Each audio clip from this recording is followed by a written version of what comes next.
অতি সংক্ষেপে কিছু কথা বলবো, আপনারা একটু ধৈর্য সহকারে শুনবেন ইনশাআল্লাহ। অতি স্বল্প সময়ে আমি কথা বলবো। আল্লাহ তাআলা আমাদেরকে পৃথিবীতে পাঠিয়েছেন একটা লক্ষ্য উদ্দেশ্যে। কি বলে? মানব জাতি পৃথিবীতে আসছে, এটার একটা লক্ষ্য উদ্দেশ্য আছে।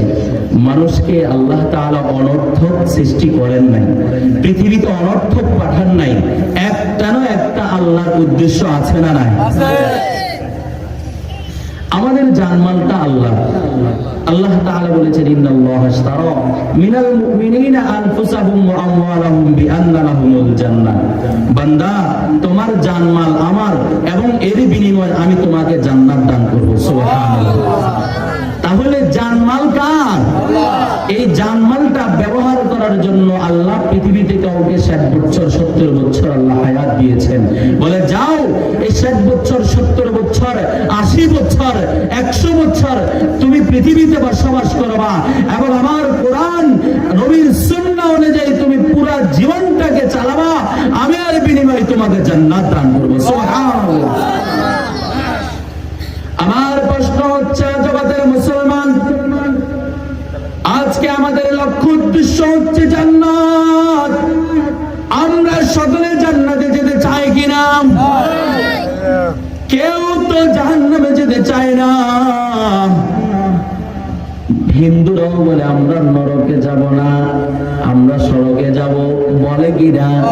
কিন্তু হাজারো বললেও কোনো লাভ হবে না। কেন লাভ হবে না? এই 60 বছর 70 বছর আল্লাহর হুকুম মানে নাই, ভগবান ওই মূর্তির হুকুম মেনেছে। ঠিক না বেঠি? মূর্তির পূজা করেছে, এই জন্য তাদের ওই নরক সরক এই সকল জিনিস, তাদের জান্নাত নাই, পুরা তাদের নরকে আছে। ঠিক না বেঠি? তাহলে আমাদের জীবনের লক্ষ্য উদ্দেশ্য হচ্ছে আমরা জান্নাতে যাব। কোথায় যাব? জান্নাতে যাব।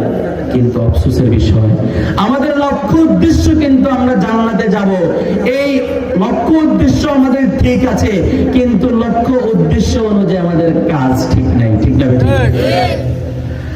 মুসলমানের সন্তানগণ, বড় আফসোসের সাথে বলতে হয়, বড় পরিতাপের সাথে বলতে হয়, আমাদের লক্ষ্য উদ্দেশ্য কিন্তু জান্নাত। লক্ষ্য উদ্দেশ্য আমার ঠিক আছে, কিন্তু আমার কাজটা ঠিক নাই। বলে কাজ কিভাবে ঠিক নাই? বলে আমার লক্ষ্য উদ্দেশ্য ঠিক হবে, জান্নাতে যাব, কিন্তু আমার সম্পূর্ণ কাজ হচ্ছে তাগুদের। আমার সম্পূর্ণ কাজ হচ্ছে শয়তানের চলা। বলে কিভাবে শয়তানের চলা? বলে আপনি আমার পোশাক পরিচ্ছদের দিকে তাকায়া দেখেন, শয়তানের যেভাবে চালায়, বলে কোন শয়তান? বলে ইহুদি খ্রিস্টানের মতো। বলে ইহুদি খ্রিস্টান আমাদেরকে কোনোদিন লাঠি নিয়ে আঘাত করতে আসবে না। ও মুসলমান, ইহুদি খ্রিস্টান জেনে গেছে বাংলাদেশে 92% মুসলমানের দেশে কোনোদিন লাঠি পিটা করে এই মুসলমানদেরকে ইসলাম ধর্ম থেকে পার করা যাবে না। বলে কি করতে হবে? বলে তাদের পোশাক পরিচ্ছদের ভিতরে পরিবর্তন করে দাও, তাদের আমলের ভিতরে পরিবর্তন করে দাও। বলে পোশাক কিভাবে? আজকে শহরে বন্দরে যাইয়া দেখবে,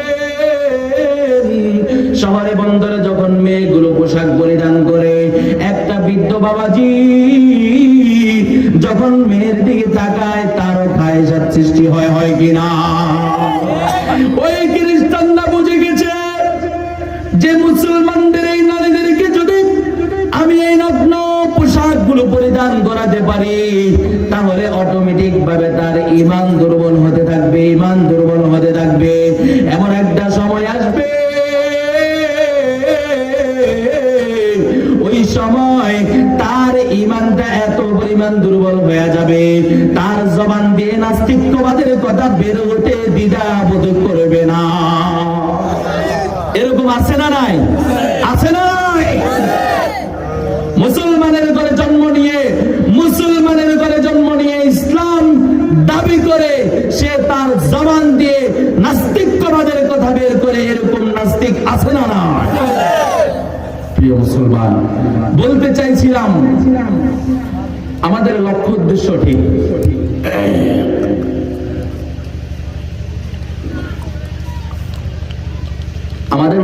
উদ্দেশ্য ঠিক, কিন্তু আমার পোশাক ঠিক নাই।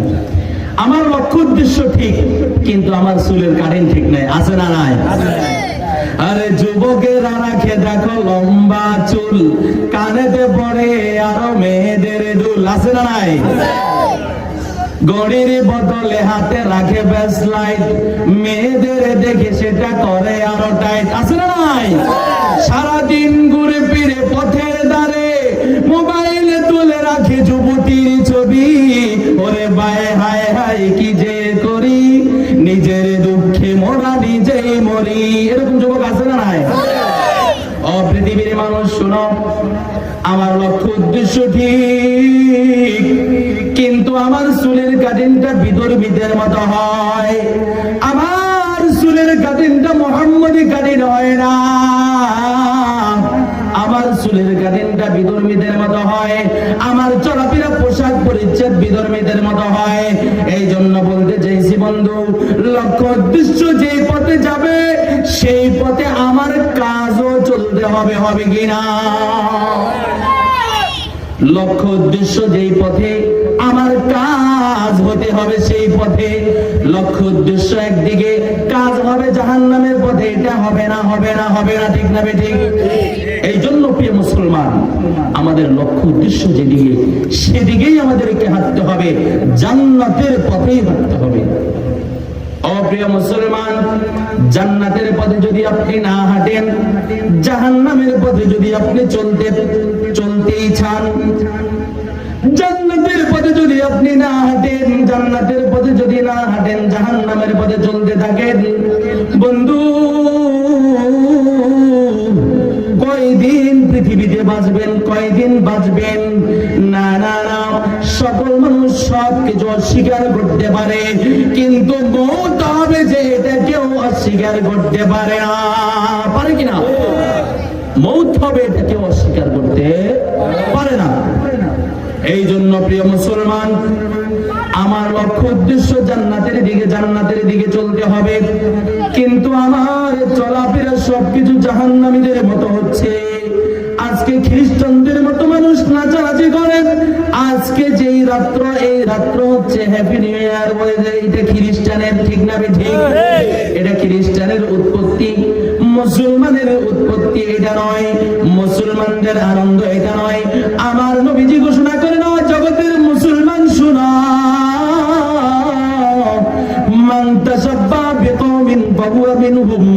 যদি কারো পৃথিবীতে চলাফেরা খ্রিস্টানদের মতো হয়, তার চাল চলন যদি খ্রিস্টানদের মতো হয়, তার উঠা বসা যদি খ্রিস্টানদের মতো হয়, কিয়ামতের মাঠে মনে রাখবা,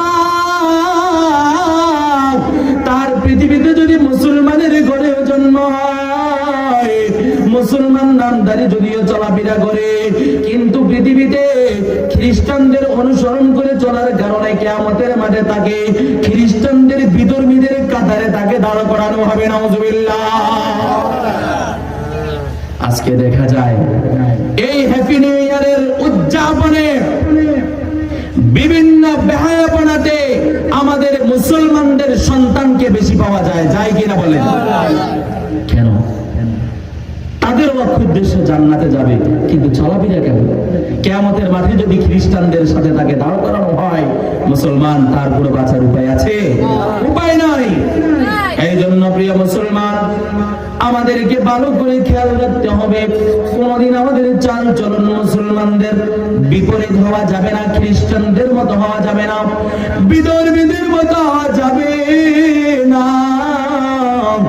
মুসলমানদের চাল চলন মুহাম্মদ মুস্তাফা সাল্লাল্লাহু আলাইহি ওয়াসাল্লামের সুন্নাত মোতাবেক চলতে হবে, হবে কিনা বলেন?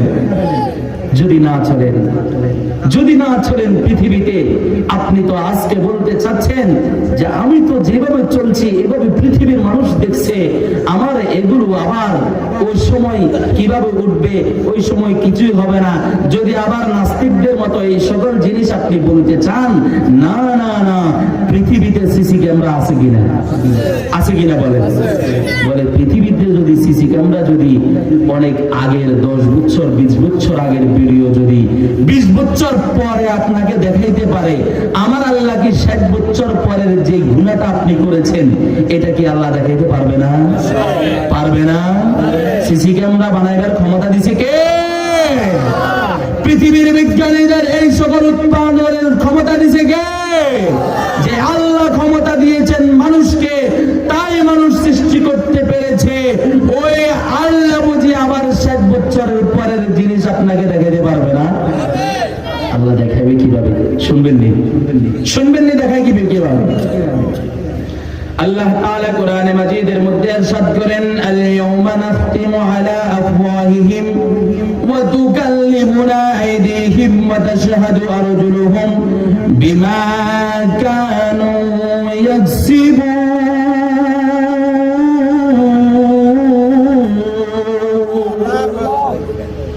আবার আল্লাহ ঘোষণা করেন, ও পৃথিবীর মানুষেরা শোনো, কিয়ামতের মাঠে যখন মানুষগুলোর উত্তোলন করা হবে, কিয়ামতের মাঠে যখন মানুষগুলোর উঠানো হবে, হিসাব কার্য যখন চালু হয়ে যাবে, ওই সময় মানুষগুলোর আমল নামা যখন পেশ করা হবে, ওই সময় মানুষগুলো যদি তাদের আমল নামাগুলো অস্বীকার করতে যায়, ওই সময় আল্লাহ তাআলা তার জবানকে বন্ধ করিয়া দিবেন। জবান, আজকে তোর কোনো কথা চলবে না, তোর কোনো কথা চলবে না। বলে কে কথা বলবে? বলে তার হাত কথা বলবে, হাত কথা বলবে। এরে মুসলমান, এই হাত মাওলার দরবারে অভিযোগ করবে, ওগো মাওলা, আমারে পৃথিবীতে থাকা অবস্থায় নাফরমানের কাছে কেন দিলেন? বলে কি হয়েছে? বলে নাফরমান আমারে দিয়া অমুক জায়গায় যাইয়া অমুক জিনিস চুরি করেছে। বলে আমারে নাফরমান অমুক জায়গায় যাইয়া বিনা দোষে অমুক লোককে একটা থাপ্পড় মেরেছে, অমুকের সম্পদ কেড়ে নিয়েছে। আল্লাহ, আমি হাত অভিযোগ করলাম, তুমি এই নাফরমানকে আজকে জাহান্নামের শিকল লাগায় জাহান্নামে নিয়ে যাও। এরপরে তার পা অভিযোগ করবে মাওলার কাছে, তার পুরো শরীরের অঙ্গ প্রত্যঙ্গ অভিযোগ করবে। বলেন তো দেখি, কিয়ামতের মাঠে যদি আমার হাত আমার বিরুদ্ধে অভিযোগ করে, আমার পা আমার বিরুদ্ধে অভিযোগ করে, আমার চক্ষু আমার বিরুদ্ধে অভিযোগ করে, আমার কান যদি আমার বিরুদ্ধে অভিযোগ করে, ও বন্ধু, মাওলা পাকের দরবারে বাঁচার কোনো উপায় আছে কিনা? তাহলে আমার হাত আমার সিসি ক্যামেরা, আমার হাত আমার সিসি ক্যামেরা, আমার পা আমার সিসি ক্যামেরা, আমার চক্ষু আমার সিসি ক্যামেরা, আমার কান আমার সিসি ক্যামেরা। মনে রাখবেন প্রিয় মুসলমান, আপনার অঙ্গ প্রত্যঙ্গ এগুলো আপনার আপন নয়, এগুলো সিসি ক্যামেরা হিসাবে আছে। সুতরাং এগুলো ব্যবহার করতেও সাবধানতা অবলম্বন করতে হবে কিনা? হবে কিনা বলেন? ও পৃথিবীর মানুষ, শুধু তাই নয়, কিয়ামতের মাঠে যখন উঠবে, আমার মাওলা যখন বিচার কার্য শুরু করে দিবেন, ওই মুহূর্তে আমার মাওলা বলবে, বান্দা তুই যদি অস্বীকার করস, আল্লাহ তাআলা বলবেন, ইয়া ওয়াইলাতানা মা লিহাযাল কিতাব লা ইউগাদিরু সগীরাতান ওয়ালা কাবীরাতান ইল্লা আহসাহা। ও বান্দা, দেখো দেখো, বান্দার সামনে এরকম একটা কিতাব ধরা হবে, কিতাব ধরা হবে। বান্দা চিৎকার করিয়া মাওলার ডাক দিবে, মাওলা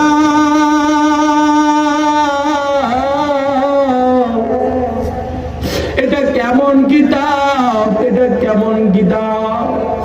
মাওলার ডাক দিয়ে বলবে, মাওলা এটা কেমন কিতাব? লা ইউগাদিরু সগীরাতান, আমরা তো অনেকে সগীরা গুনাহ বলি কিনা? সগীরা মানে ছোট গুনাহ, কবিরা মানে বড় গুনাহ। লা ইউগাদিরু সগীরাতান ওয়ালা কাবীরাতান ইল্লা আহসাহা। মাওলা গো, আপনি এটা কোন কিতাব আমার সামনে খুললেন।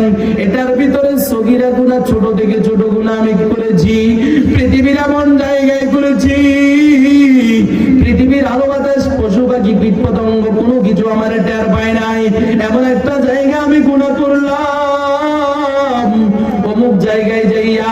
সুতরাং কিতাবের ভিতরে দেখি এই ছোট গুনাহটা পর্যন্ত লেখা, ছোট থেকে ছোট, বড় থেকে বড় যত গুনাহ আছে সব গুনাহগুলো এই কিতাবের ভিতরে লেখা। আহা বন্ধু, বাঁচার উপায় আছে? সিসি ক্যামেরার অভাব আছে? আহা, এরপরে আসে মাটি আমার সিসি ক্যামেরা। মাটি আমার কি? মাটি কার মাখলুক? কার সৃষ্টি? জমিন কার সৃষ্টি? জমিন কার কথাই কম্পন করে বলে? আল্লাহ। এই জমিন কাল কিয়ামতের ময়দানে আমার মাওলার নিকট অভিযোগ করবে, মাওলা এই যে পৃথিবীতে এখনো পর্যন্ত জমিন অভিযোগ করে, মাওলা গো, যারা নামাজ না পড়িয়া হাঁটে, যারা গুনাহ করিয়া হাঁটে, যারা সব সময় বিভিন্ন গুনার কাজে লিপ্ত থাকে, ও মাওলা এই নাফরমানকে আমার অনুমতি দেন, এই নাফরমানকে আমি গিলে ফেলি। বলে মাটি একটু ধৈর্য ধর, একটু ধৈর্য ধর। যখন তার নিঃশ্বাস শেষ হয়ে যাবে, যখন তার এক সেকেন্ডও পৃথিবীতে হায়াত থাকবে না, ওই দিন তার নিঃশ্বাস শেষ হয়ে যাবে, ওই দিন তোর নিকট যখন যাবে, মাটির ভিতরে যখন শোয়ানো হবে, দুই পাশের মাটি এমন বাজে চাপ দিবে, এই মাটির চাপের কারণে আপনার ওই গুনাহগারের এক পাশের হাড় আরেক পাশের হাড়ের ভিতরে এইভাবে ঢুকে যাবে। এভাবে কি ঢুকে যাবে? বলেন তো দেখি, মাটি এই সময় যে অভিযোগ করছে, আল্লাহ বলছে এখন ধরিও না, ওই যে যখন কবরে যাবে এমন বাজে চাপ দিবা, এক পাশের পাজরের হাড় আরেক পাশে ঢুকে যাবে। সুতরাং পৃথিবীর মুসলমান, ওই কবরে আমার কোনো ক্ষমতা চলবে? আমার কোনো বাবার সুপারিশ চলবে? মায়ের সুপারিশ চলবে? চলবে না। ও বন্ধু, চলবে না। কি নিয়ে ভড়াই করি আজকে, কি নিয়ে চলি, কি নিয়ে ভড়াই করতেছি, কি মন মানসিকতায় আমি চলতেছি যে আমি এমন বাজে হাঁটতেছি, মনে হয় যেন উদাসীন অবস্থায়, এমন বাজে হাঁটি মনে হয় যেন আমার কবরের কোনো চিন্তাই নাই, মনে হয় যেন আমি মরবই না। ও বন্ধু শুনেন, কবরের চিন্তা করে অন্তরের ভিতরে কবরের চিন্তাগুলো লালন করেন, জাহান্নামের আযাবের ভয়গুলো লালন করেন। বন্ধু, জাহান্নাম বড় ভয়ঙ্কর বিষয়। জাহান্নামের আগুন এটা কোনো সাধারণ কোনো আগুন নয়। একবার জিবরাইল আলাইহিস সালাতু ওয়াস সালাম হুজুর সাল্লাল্লাহু আলাইহি ওয়াসাল্লামের সামনে হাঁটিয়া যাচ্ছিলেন। হুজুর সাল্লাল্লাহু আলাইহি ওয়াসাল্লাম জিবরাইলকে প্রশ্ন করলেন, মান আনতা, তুমি কে? জিবরাইল ডাক দিয়া বলল, নবীজি আমি জিবরাইল। ও নবীজি, নবীজি আবার প্রশ্ন করলেন, মান আনতা, তুমি কে? আবার জিবরাইল জবাব দিলেন, আমি জিবরাইল। নবীজি তৃতীয়বার প্রশ্ন করলেন, তুমি কে? বলে আমি জিবরাইল। জিবরাইলকে বললেন, ওগো জিবরাইল, তোমার চেহারার ভিতরে কালো কেন? তোমার চেহারার ভিতরে কালি কোথা থেকে আসছে? জিবরাইল আলাইহিস সালাতু ওয়াস সালাম আমার প্রিয় নবীকে ডাক দিয়া বললেন, নবী গো, আমি প্রত্যেক সময় হাঁটার সময় জাহান্নাম থেকে হাজার হাজার মাইল দূরে দিয়ে আমি হাঁটি, কিন্তু আজকে আমি জিবরাইল জাহান্নাম থেকে 500 মাইল রাস্তা দিয়ে আমি হাঁটিয়ে আসছি। ওগো আল্লাহর রাসূল, 500 বছর রাস্তার পরে, 500 মাইল রাস্তার পরে ওইখানেও জাহান্নামের একটু ধোঁয়া লাগিয়ে আমার চেহারা কালো হয়ে গেছে। ও বন্ধু, বুঝাইতে চাইছি, 500 মাইল দূরে জাহান্নামের ধোঁয়া যদি যায়, জাহান্নামের আগুন কেমন ভয়ঙ্কর। নবীজি সাল্লাল্লাহু আলাইহি ওয়াসাল্লাম এরপরে জিবরাইলকে প্রশ্ন করলেন,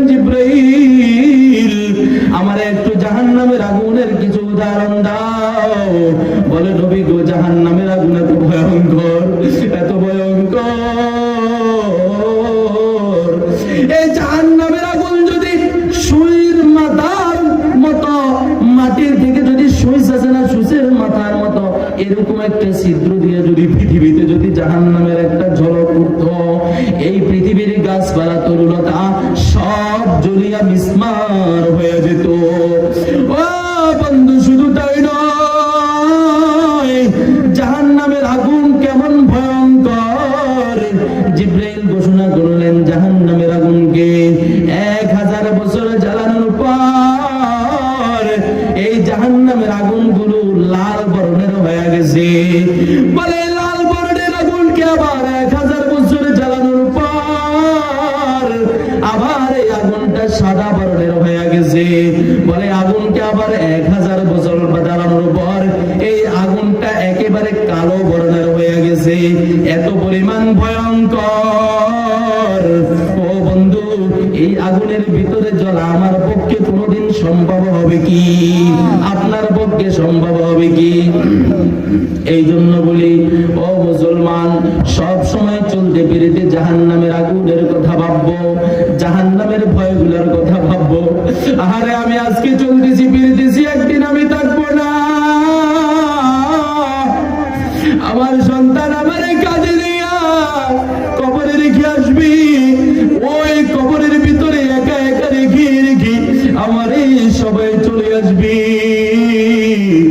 মনকে একটু চিন্তা করুন, মনকে একটু চিন্তা করুন। মন কার লাগিয়া কান্দ দিবা রাতি,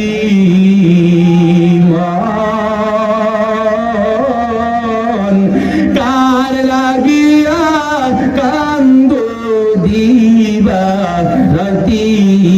ভেবে দেখো কেউ হবে না, ভেবে দেখো কেউ হবে না তোমার সঙ্গের সাথী। মান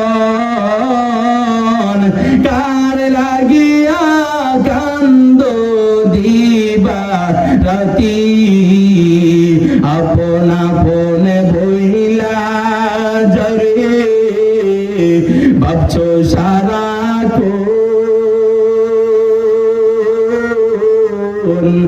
আসলে যে কেউ নয় তারা, কেউ নয় রে আপন।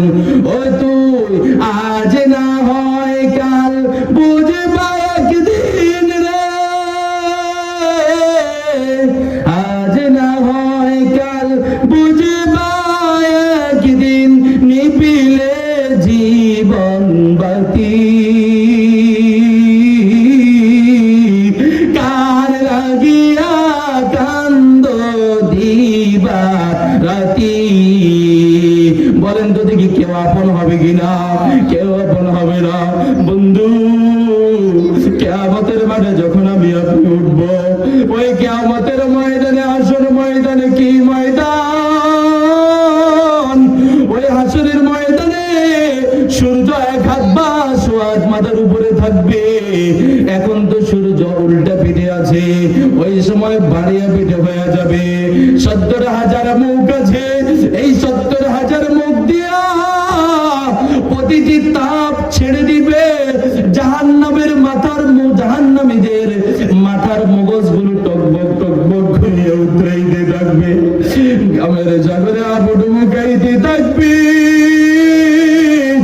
ও বন্ধু, ওই কঠিন ময়দানে, এই গ্রামের সাগরে যখন হাবুডুবু গাইবেন, আপনি যখন আপনার বাবাকে ডাকবেন, বাবা গো বাবা, বাবা পৃথিবীতে তুমি আমার এত মায়া করতে আসো, আমার জাহান্নামের আগুন থেকে বাঁচাও। ইয়াউমা ইয়াফিরুল মারউ মিন আখিহি ওয়া উম্মিহি ওয়া আবিহি। বাবা বলবে আমি পৃথিবীতে বিবাহ করি না, আমার সন্তান কোথা থেকে আসলো? মার যখন ডাকবে, মা বলবে আমার পৃথিবীতে বিবাহ করে না, আমার সন্তান কোথা থেকে আসবে? ও বন্ধু, এই জাহান্নামের আগুন দাও দাও দাও দাও করে আসতে থাকবে। 70,000 ফেরেশতা জাহান্নামের শিকলকে ধরিয়া রাখবে। জাহান্নাম আগুন যেন মানুষকে এরকম ভাবে ভাবে খেয়ে ফেলছে। নবীজি সাল্লাল্লাহু আলাইহি ওয়াসাল্লাম সিজদায় পড়ে যাবেন। সিজদায় পড়িয়া এই জাহান্নামের আগুনকে নিবানোর জন্য মাওলার কাছে ফরিয়াদ করবেন। শেষ পর্যন্ত নবী বলবেন, নবী গো আপনি মাথা উঠান, মাথা উঠান, ধরুন এই পানিগুলো নেন, ছিটিয়ে দেন। আল্লাহু আকবার। এই পানিগুলো নেওয়ার পরে পরে, ছিটিয়ে দেওয়ার পরে পরে জাহান্নামের আগুন দূরে চলে গেছে। সুবহানাল্লাহ। এই পানিগুলো হলো মানব জীবনের পৃথিবীতে মুসলমানদের চোখের পানি। সুতরাং প্রিয় মুসলমান, বলতে চাইছিলাম আমার আপনার উদ্দেশ্য হচ্ছে জান্নাতে যাব, কিন্তু আমার কাজটা হতে হবে জান্নাতে, ঠিক না বেঠিক? আর না হয় জাহান্নামের আগুনে আমি ঝুলতে হবে। সুতরাং প্রিয় মুসলমান, আমি যদি ঈমান ঠিক রাখি এবং আমার আমলটুকু যদি জান্নাতি পদে হয়, তাহলে আমার বিন্দু পরিমাণ ঈমান থাকলেও আল্লাহ আমারে একদিন না একদিন জান্নাত দিবে। বরঞ্চ এই সময়ে আমার ঈমানটা ধরে রাখা আমার কষ্টকর হয়ে যাবে, হয় না? সুতরাং প্রিয় মুসলমান, সব সময় যেখানেই যাব, যে পথেই যাব, যেদিকেই চলবো, যেন কোনোদিন কোন নাস্তিক আমার ঈমান হরণ করতে না পারে। সবাই সচেতন থাকবেন তো ইনশাআল্লাহ। এরপরে সব সময় জান্নাতি পথে চলার চেষ্টা করবেন, সিরাতুল মুস্তাকিমের পথে। এই পথে যখন চলবেন, আপনাদের শয়তান ডানে থেকে ধোঁকা দিবে, বামে থেকে ধোঁকা দিবে, সামনে থেকে ধোঁকা দিবে, পিছন থেকে ধোঁকা দিবে, কিন্তু এই ধোঁকাগুলোকে আমরা পরিহার করতে হবে। আমরা এই ধোঁকাগুলোকে পরিহার করতে হবে কিভাবে? শয়তানের সাথে জিহাদ করতে হবে। শয়তানের সাথে কি করতে হবে বলেন? জিহাদ করতে হবে। বলে শয়তানের সাথে আমি কিভাবে আবার জিহাদ করব?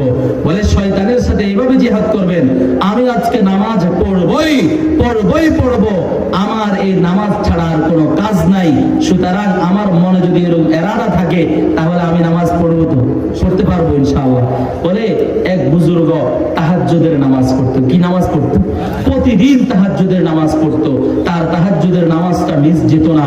বলে একদিন রাত্রে শয়তান তাকে কুমন্ত্রণা দিয়া তাহাজ্জুদের নামাজ থেকে বিচ্ছিন্ন করে দিয়েছে। এরপরে দিনের বেলা ওই বুজুর্গ সারাদিন কান্নাকাটি করে, মাওলা আজকে রজনীতে আমি তাহাজ্জুদের নামাজ কেন পড়তে পারলাম না?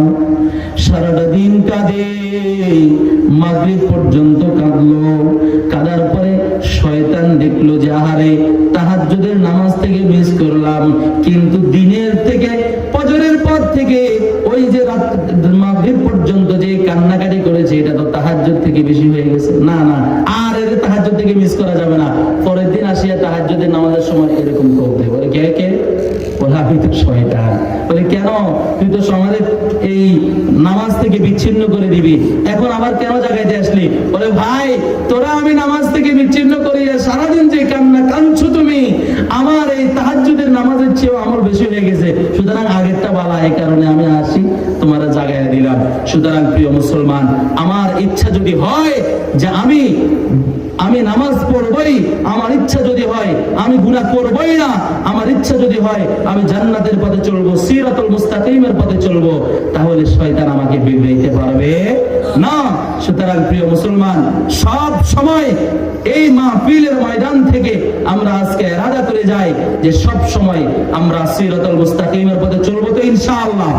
যেদিকে যাই, যেখানে যাই, যে পথে যাই, 5 ওয়াক্ত নামাজ পড়বো তো ইনশাআল্লাহ। এরপরে আমাদের এই সমাজে আজকে যে মাহফিল হয়েছে, আলহামদুলিল্লাহ আলহামদুলিল্লাহ, অনেক আনন্দময় লাগলো। আমাদের হুজুর অনেক কষ্ট করেছেন, এরকম ভাবে সভাপতি সাহেব এবং এলাকাবাসী সবাই অনেক কষ্ট করেছেন। এই যে আজকে কোনো মানুষ যদি আপনাদের এই মাহফিলের সামিয়ানা থেকে একটা আমল করতে পারে এবং তার আল্লাহর ভয় যদি তার অন্তরে ঢুকে, তাহলে এই যে আপনাদের আয়োজন সার্থক। কি বলেন, সার্থক কিনা? এবং আপনারা এই যে সমাজের উদ্যোগে মাহফিল হচ্ছে, আপনারা ইনশাআল্লাহ এই সমাজের মসজিদের প্রতি একটু খেয়াল রাখবেন।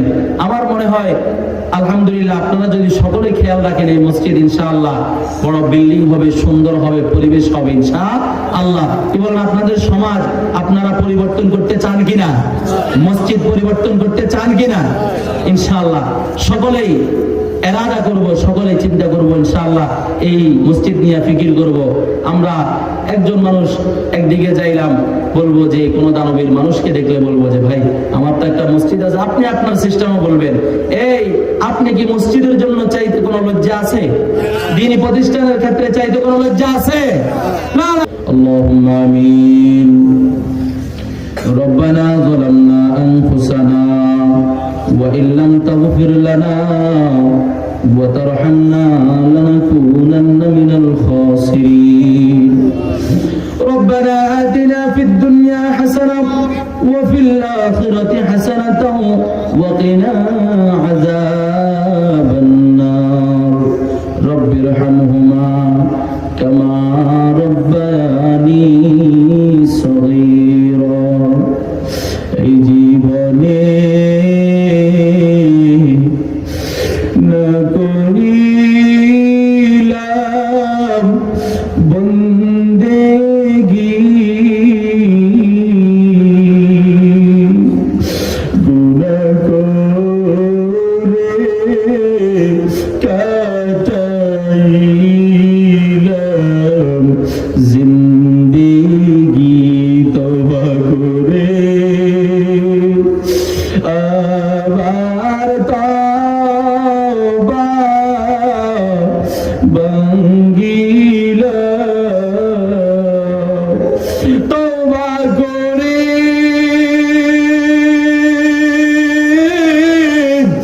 আবার তওবা ভাঙ্গিলাম অবশেষে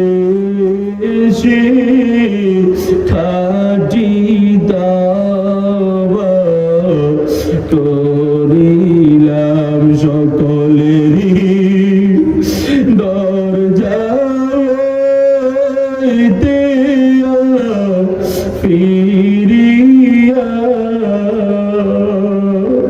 তোমার রোজাই রইলাম পড়িয়া মোলা। আজকে বদরপুরে যাব মসজিদের উদ্যোগের মাহফিলে, মাওলা তুমি তাকে দেখো, তোমার কত বান্দা শীতের কনকনের ভিতরে মাহফিলের ময়দানে বসে আছে রে মাওলা। আয় আল্লাহ কত মানুষ আছে, আয় আল্লাহ এলাকাতে হাজার হাজার মানুষ আছে, কিন্তু তুমি যাদেরকে পছন্দ করেছ মাওলা মাহফিলের শুরু থেকে শেষ লগ্ন পর্যন্ত মাওলা তোমার বান্দাগুলো বসে আছে। ও আল্লাহ তোমার কাছে পড়িয়া মাওলা তুমি তোমার বান্দাদের সমস্ত গুনাহগুলি মাফ করিয়া দাও। আয় আল্লাহ দয়া করে মেহেরবানি করিয়া তাদের গুনাহগুলোর ক্ষমা করিয়া তাদের গুনাহগুলোর নেক দ্বারা পরিবর্তন করে দাও। ও মাওলা গো আজকে আমরা যারা তুললাম আমাদের কারো মা নাই, কারো বাবা নাই।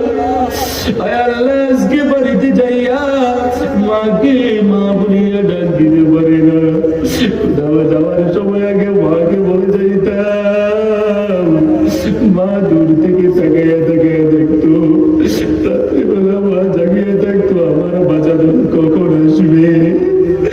এখন বাড়িতে যাইলে আমার মা নাই, আমার বাবা নাই। মাওলা আজকে এই মাহফিলের সামিয়ানা থেকে তোমার দরবারে ফরিয়াদ করি মাওলা, তুমি দয়া করে মেহেরবানি করিয়া তাদের কবরকে জান্নাতের বাগিচা বানায়া দাও। আয় আল্লাহ কবরের ভিতরে শান্তি পয়দা করে দাও। ও মাওলা এই মসজিদের প্রতিষ্ঠাতা মাওলা অন্ধকার কবরে চলে গেছে, মাওলা প্রতিষ্ঠাতা করে চলে গেছে, কিন্তু ওই প্রতিষ্ঠাতা মসজিদে আজকে কত হাজার হাজার মানুষ নামাজ পড়ে। এই লোক জেগে আজকে মাহফিল হয়েছে।